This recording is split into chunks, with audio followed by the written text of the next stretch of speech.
السلام علیکم، city 5 news کے ساتھ میں ہوں امر شکیل۔ یہ سب آپ کا کرم ہے آقا کہ بات اب تک بنی ہوئی ہے۔ سب سے پہلے خبر شامل کرتے ہیں گجرات سے۔ ملک بھر کی طرح گجرات شہر میں بھی جشن عید میلاد النبی نہایت عقیدت اور احترام کے ساتھ منایا گیا۔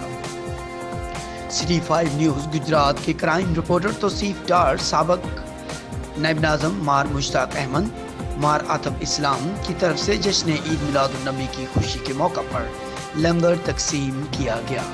دفتر اخبار فروش یونین کے باہر سبز چائے، لیز بسکٹس، چاکلیٹ، سوپ، حلیم نان اور حلوہ پوری کے اسٹال بھی لگائے گئے۔ جشن عید میلاد النبی کے سالانہ جلوس کا بھی ڈھکی چوک میں شاندار استقبال کیا گیا اور چوک شاہ حسین میں 50 پاؤنڈ کا کیک بھی کاٹا گیا۔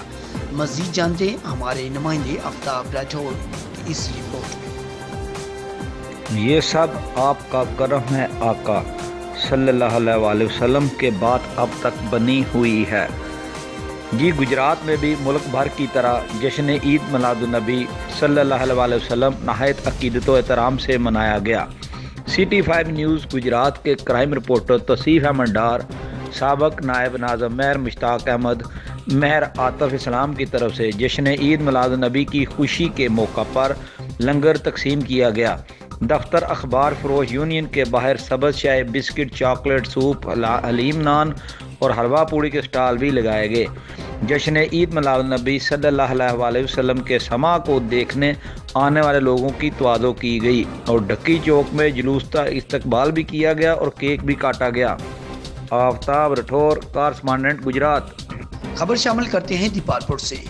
دیپالپور رات دیر تک وابڈا کا ایس ڈی او انجینئر میاں طارق بشیر کی سربراہی میں بجلی چوروں کے خلاف آپریشن۔ دیپالپور بجلی چوروں کے خلاف urban sub divisional LESCO Dipalpur اور صدر پولیس کی مشترکہ کارروائی۔ 3 بجلی چور ڈائریکٹ سپلائی لگا کر بہاولداس آبادی منیر والی اور پرسیل سے پکڑ لیے گئے۔ رخ کرتے ہیں خانے وال کا۔ خانے وال راجن پور میں ڈاکوؤں کی فائرنگ سے شہید ہونے والے پاک فوج کے حوالدار اظہر اقبال کا نماز جنازہ ان کے گاؤں 13 آر میں ادا کر دیا گیا۔ شہید اظہر اقبال کا تعلق خانے وال کے نوائی گاؤں 13 آر سے تھا۔ شہید کے نماز جنازہ میں پاک فوج کے اعلیٰ افسران سمیت ڈپٹی کمشنر اشفاق احمد چودھری، خانے وال ڈی پی او فیصل شہزاد اور سیاسی و سماجی اور سول سوسائٹی کے لوگوں نے بڑی تعداد میں شرکت کی۔ شہید اظہر اقبال کو اس کے آبائی قبرستان میں سپرد خاک کرنے کے بعد پھولوں کی پتیاں نشاور کی گئیں۔ شہید کے پسماندگان میں بیوہ، 2 بیٹے اور 1 بیٹی شامل ہے۔ سٹی 5 نیوز اسٹوڈیو سے فی الوقت اتنا ہی۔ مزید خبروں کے لیے دیکھتے رہیے سٹی 5 نیوز۔